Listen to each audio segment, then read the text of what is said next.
All right, hello again, everyone. I'm Marshall Nelson, and today I'm going to show you all how to do Zoom. So first, we're just going to go over to my search bar here. I'm going to type in Zoom.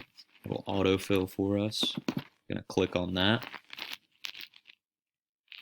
and it's making me sign in again. So hold on for that. There we go. So we're going to call my friend Jenna. Here's the home, new meeting, join, all those options, mail, calendar, meetings. I'm going to go to team chat and we're going to call my friend Jenna. We're going to go here to chat options and meet with video. Now we're just waiting for her to accept our invitation.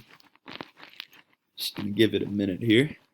And so you can see Jenna Duhall has entered the waiting room, so we're going to click admit.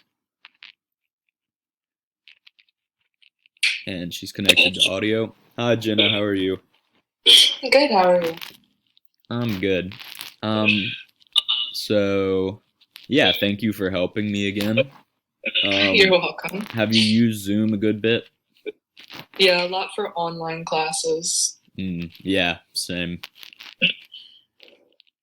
Yeah, so that's pretty much it, everyone. Thank you, Jenna, for helping me demonstrate how to use Zoom. Of course. All right, bye. Bye. We're just going to hit end here, end meeting for all, and that is it. That is how you do Zoom. All right, thank you all. Have a good day.